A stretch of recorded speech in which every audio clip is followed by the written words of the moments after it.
cuéntanos esta ley que ustedes están solicitando, ¿por qué es necesaria? ¿Se ha incrementado el número de peruanos que pasan por experimentos médicos? Lo que sucede es que después de la gran experiencia nefasta que existió en la Segunda Guerra Mundial, después de que se conoció los experimentos involuntarios que hizo el doctor Mengele en Alemania nazi contra los judíos, el mundo entero se asombró y hizo una serie de normas internacionales no para frenar la investigación científica, sino al contrario, para promoverla, pero respetando en primer lugar la vida de los ciudadanos y los derechos humanos. Esto se ha ido perfeccionando en el mundo entero, de tal manera que existe ya hoy una conciencia mundial en que la investigación científica en seres humanos, como también en animales, deben tener muchos criterios éticos, morales, y esto se repercute en las leyes de los países. ¿Nosotros tenemos una ley adecuada? Sí, hasta el año 2006 no había una ley, tampoco un reglamento, ni siquiera un decreto supremo. Lo que se hizo en esa fecha, en el año 2006, fue promulgar un decreto supremo que es un reglamento. Luego ese decreto supremo fue modificado el año 2007 y el día de hoy lo que tenemos es eso, solo un decreto supremo, con lo cual no existe una seguridad jurídica para los ciudadanos que acuden a esta investigación. Por otro lado, es muy importante que las empresas, los financiadores, los patrocinadores, los médicos, los hospitales que participan en estos experimentos médicos tengan detrás un enorme apoyo ético y un enorme apoyo legal. Y eso yo creo que hay un vacío legal en el país que el Congreso de la República, a través, sea como iniciativa propia o como iniciativa del propio Poder Ejecutivo, pueda normar esto de tal manera que se promueva la investigación científica validando criterios éticos y morales sin poner en riesgo la vida de las personas. En el caso, por ejemplo, de esta investigación que realizó el diario El Comercio con respecto a estas más de 23.000 personas que se encuentran en estos momentos en 300 experimentos médicos actualmente en nuestro país, la mayoría de esos experimentos se realizan de laboratorios, digamos, extranjeros. Sí, lo que sucede en este informe que hace El Comercio es que salta a la vista algunos vacíos que tienen precisamente el reglamento de ensayos clínicos. El primero de ellos que salta es que de los 300 experimentos que hay, solamente pueden supervisar 100, 200 no lo pueden hacer. ¿Por qué? Porque todavía falta fortalecer el organismo regulador. ¿Hay un comité de ética que regula estos casos? Existe un comité de éticas a nivel nacional para esto. Sin embargo, los comités de éticas necesitan ser fortalecidos, vigilar que no hayan puertas giratorias, es decir, que el Ministerio de Salud, el director del Instituto Nacional de Salud, que es lo que autoriza, los asesores de estos funcionarios, no estén también en los comités de ética. Finalmente, los que están en comité de éticas no sean a su vez ellos mismos promotores de investigación. O sea, que haya una distribución de roles de tal manera que se elimine por completo los conflictos de intereses o que haya un interés que prevalezca sobre la vida y la salud de la población. Ahora, doctor, el MINSA ya se pronunció respecto, ha dicho que va a sacar la próxima semana 2 proyectos de decreto supremo que garantizaría pues una mejor condición para estas personas que se someten a exámenes médicos. Sí, lo que el MINSA ha señalado que está en agenda, la publicación en su portal de 2 proyectos de reglamento para esto, pero creo que eso es insuficiente. Lo que el país necesita es una ley que promueva la investigación científica, pero que dé pautas claras a los investigadores, tomando en cuenta algunas características que tiene nuestro país.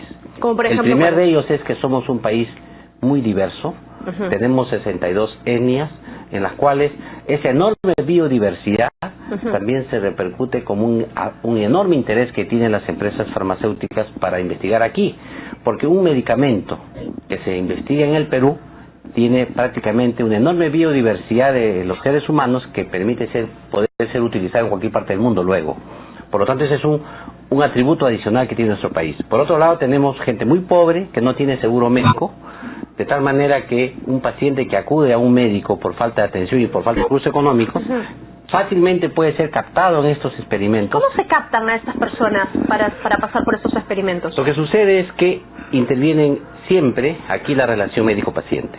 Es decir, la empresa o el promotor de esta investigación científica hace convenios con médicos que a su vez en el momento de la relación médico-paciente ellos proponen a los pacientes este estudio. Y los pacientes tienen que emitir un consentimiento informado. Y aquí hay varios problemas para el consentimiento informado. Primero, es que sea muy pobre y no tenga otra alternativa. Segundo, que sean menores de edad y no puedan dar una opinión.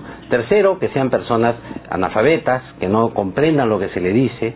Cuarto, que sean personas discapacitadas, que no puedan expresarse claramente. Quinto, que sean de poblaciones vulnerables, por ejemplo, comunidades nativas, etcétera.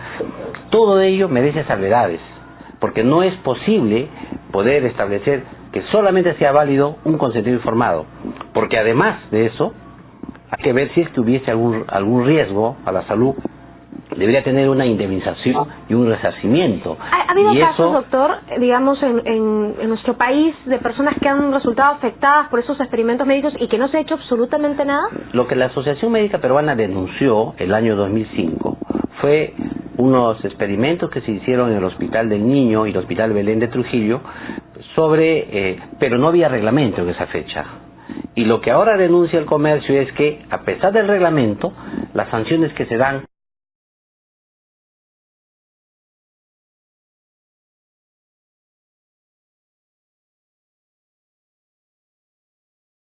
ahí el comercio lo que pone en evidencia es efectivamente que existe un vacío legal que es necesario llenar, porque hay que tomar en cuenta que en esto se mueven muchísimos intereses. Solamente para ponerle un ejemplo, el mercado de medicamentos en el Perú es de 1.000 millones de dólares, el mercado de medicamentos. Sin embargo, el mercado para hacer experimentos científicos es de 3.000 millones. Sin embargo, el mercado de medicamentos lo tenemos perfectamente regulado, pero el mercado de experimentos científicos está totalmente desregulado. Se queda al aire. Por eso es que es importante que, si bien es cierto, el Ministerio de Salud promueve 2 decretos supremos, nosotros en la Asociación Médica Peruana creemos que esto se necesita un marco legal y que además hay que apelar a la enorme responsabilidad social que tienen las empresas, porque las empresas y los médicos y el gobierno, el Ministerio de Salud, etcétera, para que en esa responsabilidad social se genere una muy buena investigación científica de calidad, seamos baluarte en el mundo entero en la investigación científica, pero respetando los derechos humanos, la dignidad, la intimidad de todos los peruanos. Ahora, en este decreto supremo que va a lanzar el Ministerio de Salud la próxima semana, por ejemplo, dentro de uno de los puntos, ¿no?, que hay es los patrocinadores de esos experimentos tienen que garantizar a los pacientes el futuro acceso de los medicamentos cuyo, digamos, ellos han ayudado a sacar al mercado. Sí.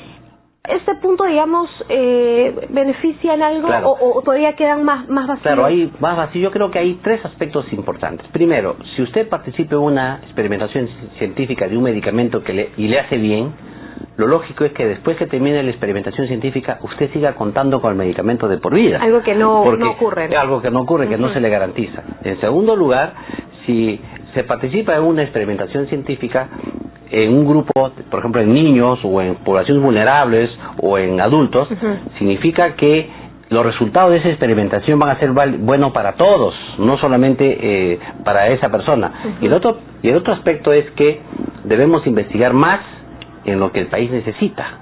Hay enfermedades que son propias de nuestro país, enfermedades endémicas que requieren mucha experimentación y fondos para esa experimentación, pero que no se hacen, porque en general nosotros participamos en investigaciones que siguen las orientaciones y las necesidades de los países más poderosos, cuando nosotros deberíamos en realidad investigar también en las enfermedades más comunes o más frecuentes y dramáticas que tiene nuestro país. Finalmente, doctor, ¿cuál es su exhortación? ¿Se van a reunir con, no sé, con funcionarios del MINSA para poder tratar de que esta norma se eleve, digamos, a rango de ley? Yo creo que lo más importante es apelar a la conciencia ética y moral de los actores políticos, de los médicos, y que sepamos con toda claridad tipificar cuando se cometen faltas y delitos o se viola la intimidad y los derechos, y esto tiene que ser clarísimo, de tal manera que no se apele al costo-beneficio de la sanción. Es decir, yo sé que es delito, pero lo voy a hacer porque mi beneficio después del delito va a ser mayor. Y no va a pasar nada. Entonces eso se tiene que cuidar mucho, por eso es muy importante esta norma, que esperemos que los congresistas de la República y la propia ministra de Salud tomen en cuenta. Muchas gracias por haber venido a Noticias, doctor Cuba.